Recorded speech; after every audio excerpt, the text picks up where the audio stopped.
Hey everyone, we have a super win game from actually Alexander Grischuk, which just defeats Arjun Erigaisi in a very complicated Sicilian opening closed match in the actually round 10 of World Rapid Chess Championship 2024.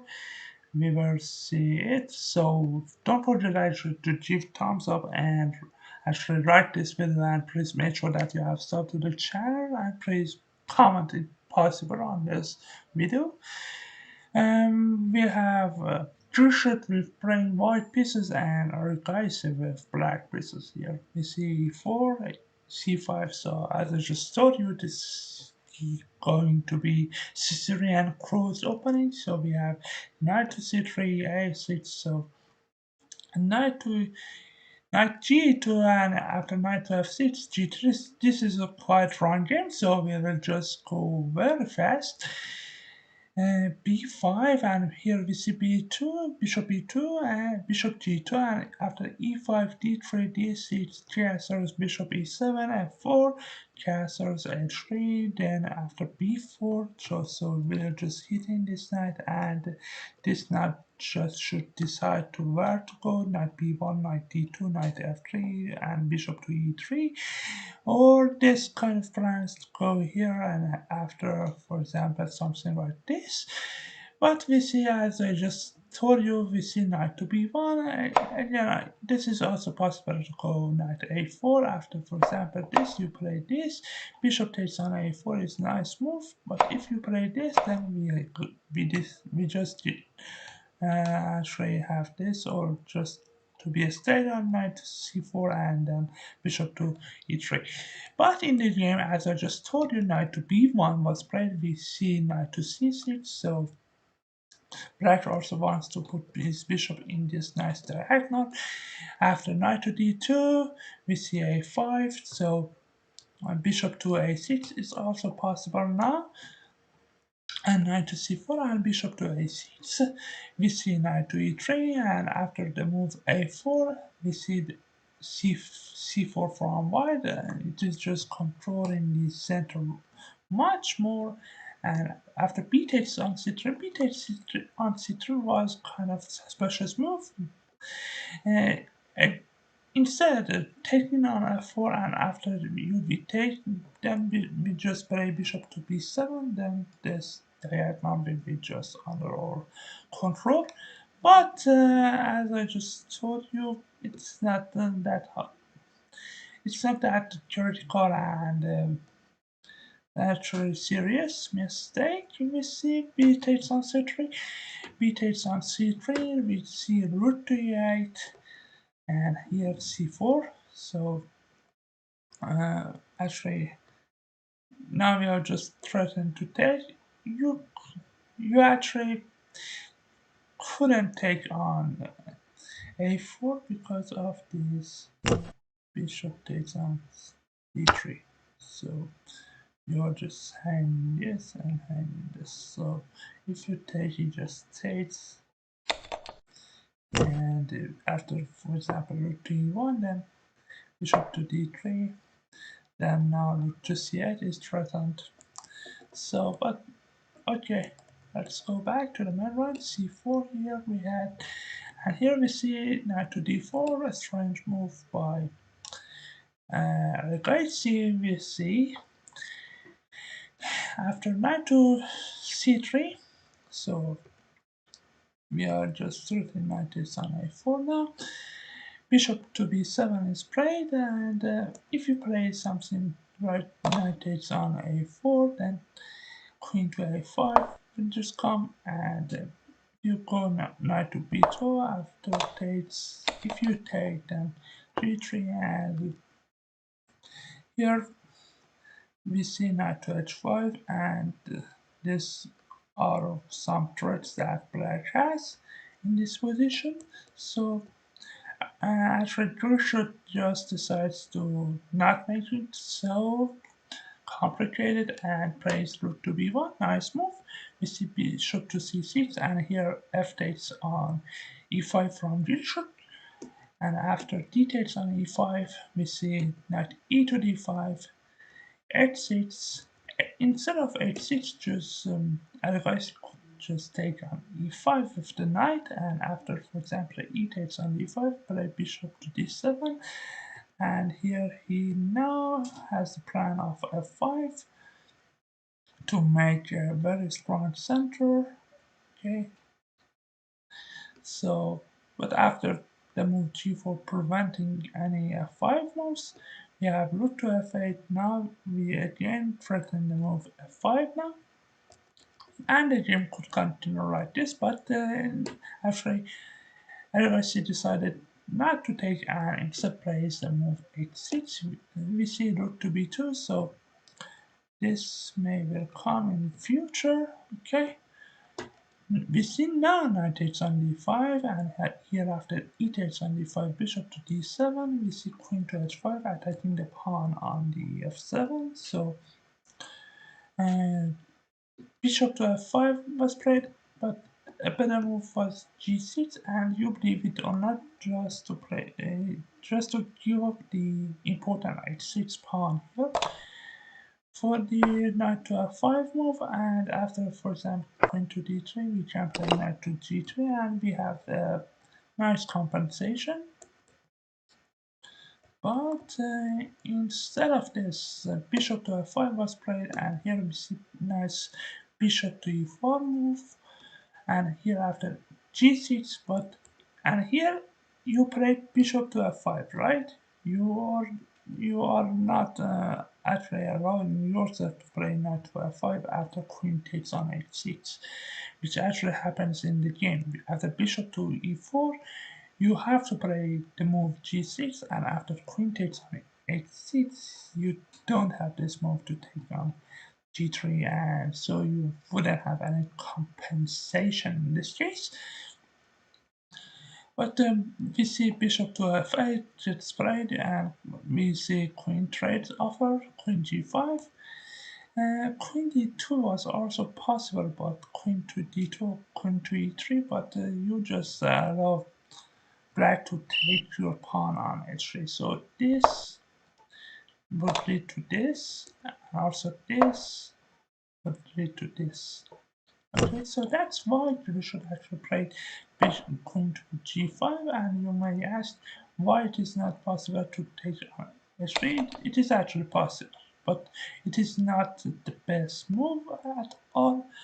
Instead, the best move, believe it or not, is rook e to b8, so controlling this part is so critical at the moment, not the pawn on h3 to take. And this could just happen if you play something like this, but your pawn on f5 is just hanging, so white is having the advantage, but must play the winning moves to win. But instead we see, as I just told you, bishop takes h3 from Erigaisi, and after v1 we see f5, so just attach this bishop here. After bishop to h1, rook to a7, rook to b6, so we are just attacking this pawn. A better move for him was actually rook to b7, trying to control this, and offer exchange of rooks. But as I just told you, rook to b6, nice. So still white is having an edge. Bishop to g7, and here rook takes on g6 was blunder from Grischuk, and it was better to play d6. Now we are threatening bishop to d5 check because we have just freed up a space, and we just go rook to b7. For example, if you play something like this crazy move, then bishop to d5, and after king to h8, maybe rook b7. If you take, I just take, we'll just have a nice position here. This is just supported by the bishop. But instead of this, we see rook takes on g6, a blunder from Grischuk, and after king to h7, also a blunder from Erigaisi. Could have actually played this e4 move. It's very difficult to find. The point is after you take, if takes on e4, you go this decoy move knight to e2. So you are just attacking this and sorry, we are just attacking this and this. If you take now, you're just hanging your bishop, which was very important piece to attack on e4. So that's the idea of the move, the e4 move. And here we see king to h7, rook to bb6, and we see them now the move e4 takes and knight takes, and here we see knight takes on e4. A better move was actually to go bishop takes on e4, and it's check. So Brad doesn't have this idea. But knight takes on e4, still white is okay, completely better. We see bishop to f5, attacking this knight here. We see defense from rook to e1, and here he plays knight to c2. Otherwise he plays knight to c2. Instead he could have actually played very difficult move king to h8. But after rook to e1, we see, as I just told you, knight to c2, and here rook to e2. So we are just attacking this, and we may go also rook to h2 check, and you are just in serious trouble. After knight to d4, we see check, king to g8, and here rook to h4, just now defending this knight from this side of the board, rook to h4. And after the move a3, we see bishop to g2, and now white should also be actually think about the d6, and maybe we just take later. But we see bishop takes on e4 from Erigaisi, and after rook takes on e4, here we see nice check, knight to e2 check, and here after knight king to h2, we see rook takes on e4, bishop takes on e4, and here knight to c3. So we are just starting to take on e4, but this position is completely lost. These two bishops props, this pawn is very killing for Erigaisi. So bishop to f8. So Erigaisi is trying his best to defend, but that's not enough now. We see rook bishop to f6 and knight takes on a2. Instead of bishop to f6, we had bishop to f5, so we were just threatening now to push, or actually bishop to e6 check was another threat. Instead, knight takes on a2 could happen, and now we play d6, and if you play something like this, then we have d7, rook takes on d7, bishop takes on d7, a2. Now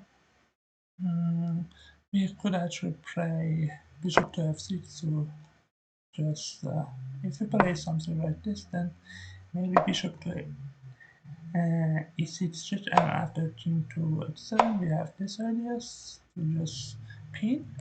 But actually let's go back to the main game. Let's not get too far from the main one.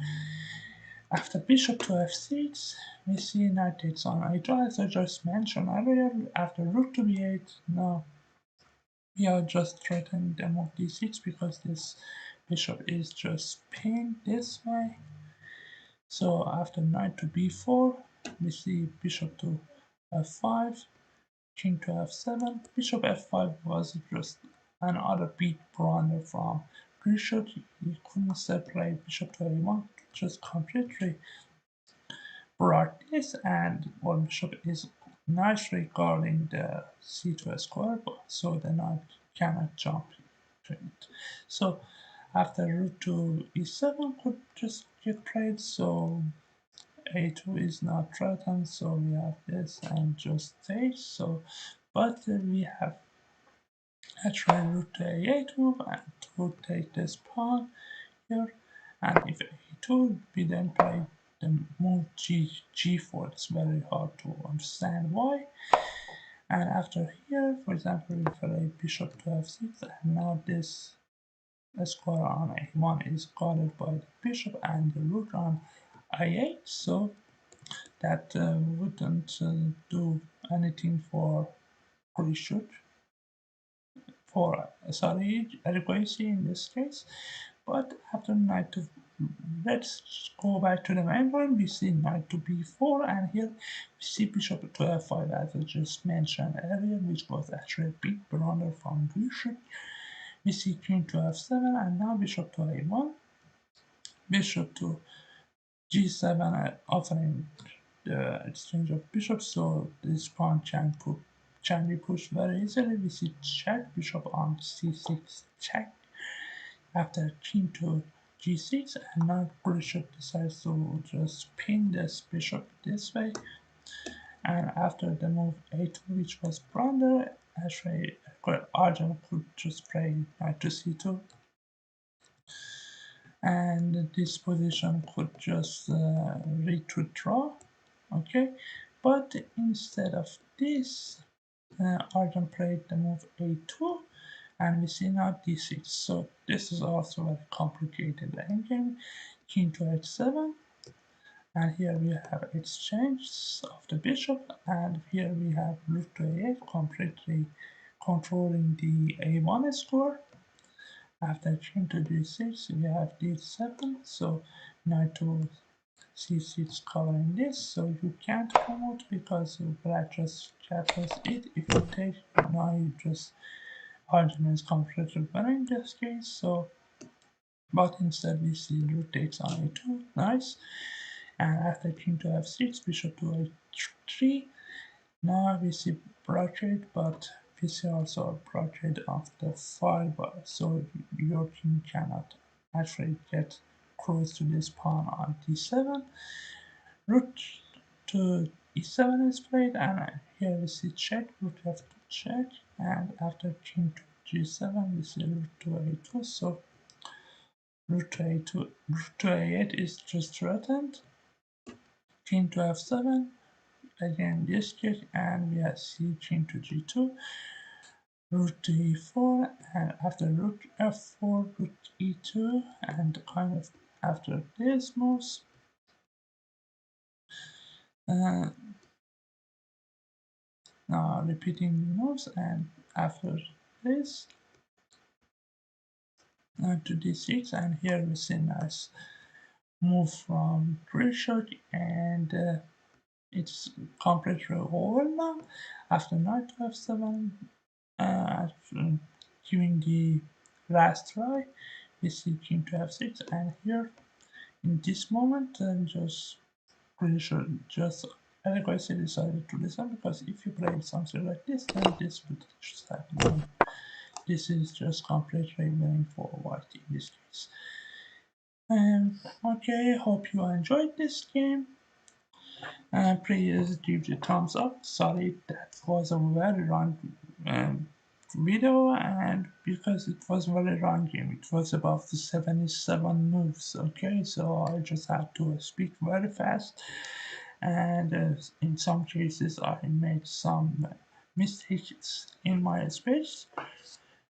So I hope that you enjoyed this video. Please give this thumbs up, and please also make sure that you have subbed to the channel. See you next time. Bye.